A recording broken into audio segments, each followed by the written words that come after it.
और मोबाइल्स एक रुकावट बनते जा रहे हैं। हम दिमागी तौर पर बीमार होकर भी इस बीमारी से अनजान हैं।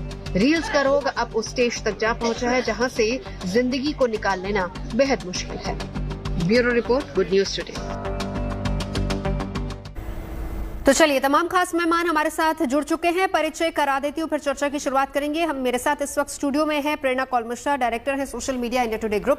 Doctor Anshuman Kumar, director and chief cancer surgeon है धर्मशिला अस्पताल से। डॉक्टर ज्योति कपूर, सीनियर साइकेट्रिस्ट हमारे साथ मौजूद है। डॉक्टर स्नेहा शर्मा भी हमारे साथ, साइकोलॉजिस्ट मौजूद है। सबसे पहले डॉक्टर अंशुमन, आपके पास आते हुए, ये हैबिट है या बीमारी है?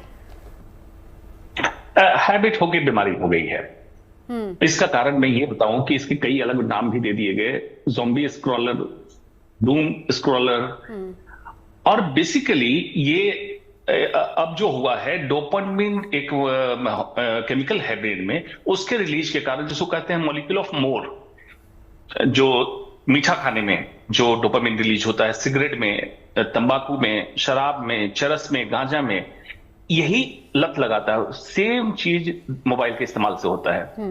डोपामिन रिलीज हुआ, डिपेंडेंसी बढ़ी, बढ़ते बढ़ते बढ़ते ये एक बीमारी में तब्दील हुई। और नॉट ओनली सिर्फ लोग समझते होंगे साइकोलॉजिकल बीमारी या ब्रेन से रिलेटेड बीमारी, फिजिकल बीमारी भी बहुत सारी, जिसमें मस्कुलर स्केलेटल, गर्दन में दर्द का होना, स्मॉल जॉइंट आर्थराइटिस, मतलब अंगूठे और कलाई के हिस्से में आर्थराइटिस हो जाना, नेक पेन होना, ओबेसिटी हो जाना, ओबेसिटी के बाद हाइपरटेंशन, डायबिटीज, और सारा एक्युमुलेट करें तो कैंसर की भी समस्या बढ़ती है।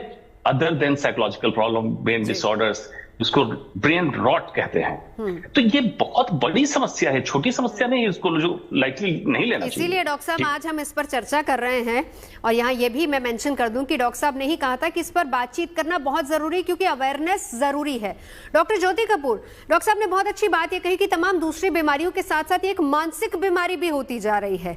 आपके पास जो केसेस आते हैं, क्या इससे रिलेटेड आते हैं? क्या कोई ऐसा केस आता है कि हमें बहुत ज्यादा आदत है, या फिर देखिए आजकल हम देख रहे हैं कि फैमिलीज में भी जो डिफरेंसेस आ रहे हैं, चाहे वो हस्बैंड वाइफ हो, चाहे परिवारों के अंदर ही हो, उसमें भी बहुत हद तक ये स्क्रॉलिंग ही कहीं ना कहीं जिम्मेदार है। क्या ऐसे केसेस आते हैं आपके पास?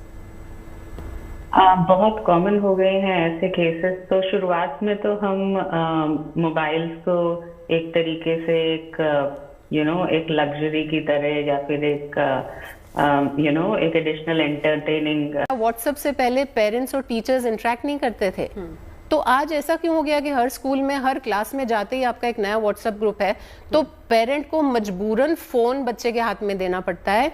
चाहे वो 5वीं का बच्चा है या 6ठी का बच्चा है, उसको फोन देना ही पड़ेगा, क्योंकि उसका होमवर्क उस पर आ रहा है। बिल्कुल।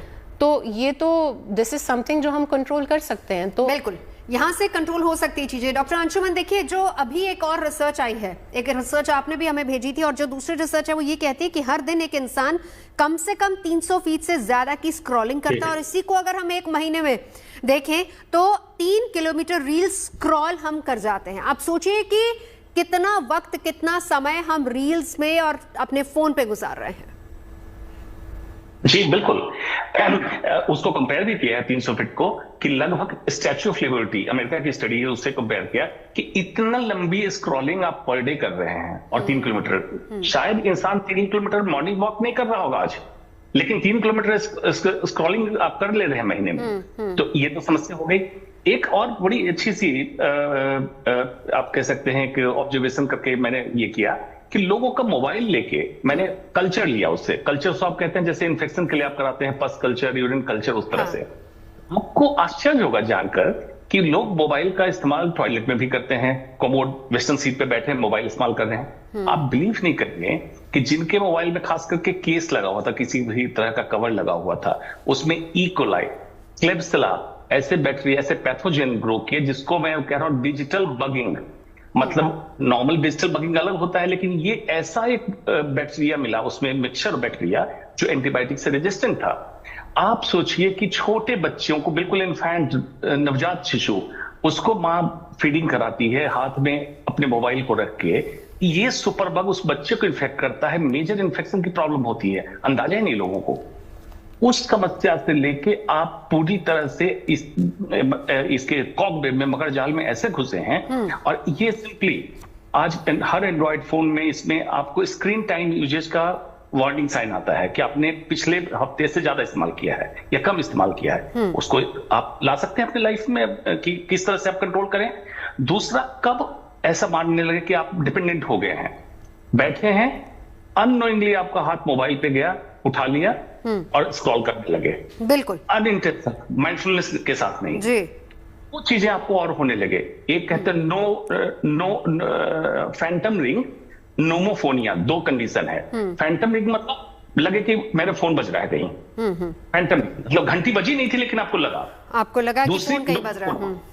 जी। दूसरी चीज है नोमोफोनिया, नो मोबाइल फोन, मतलब आपको फील होता है मेरा फोन कहाँ गया, पॉकेट में नहीं है, कहाँ है, बेचैन हो गए, एंजाइटी, नोमोफोनिया।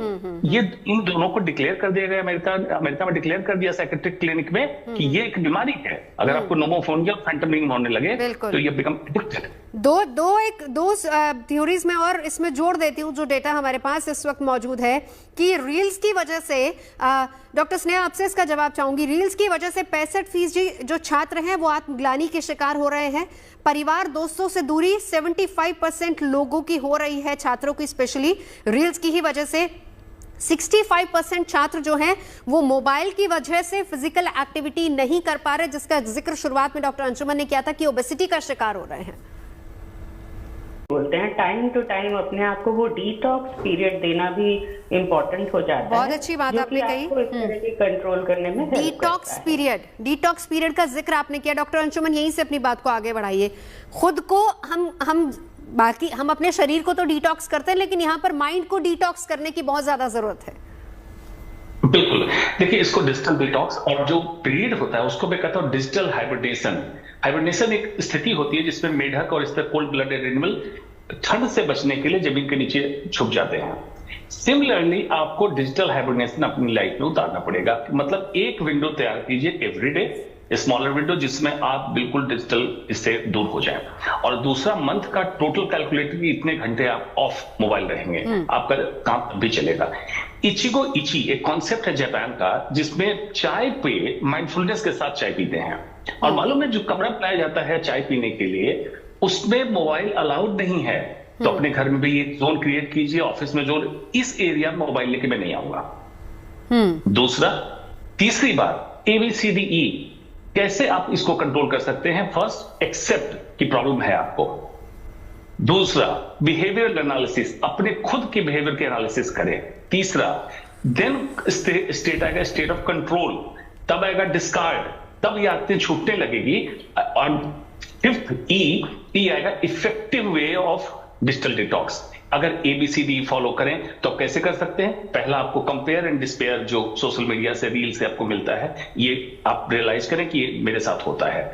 ये रियलाइज करें कि आपकी पल्स, BP, इस तरह की चीजें बढ़ने लगती है जब आप उस तरह की चीजों को कंपेयर एंड डिस्पेयर कर रहे हैं। तो इसको एक्सेप्ट करें, बिहेवियरल एनालिसिस करें और स्लोली आप माइंडफुलनेस से ये सोचें कि कितनी जरूरत है, वाकई जो मैं कर रहा हूं उसका कोई आउटपुट है।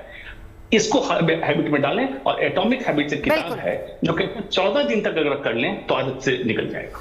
14 दिन के लिए डिटॉक्स बहुत जरूरी होता है। प्रेरणा, आप क्या कहेंगी, किस तरह का कंटेंट हमें देखना चाहिए, कैसे हम माइंडफुल स्क्रीनिंग कर सकते हैं?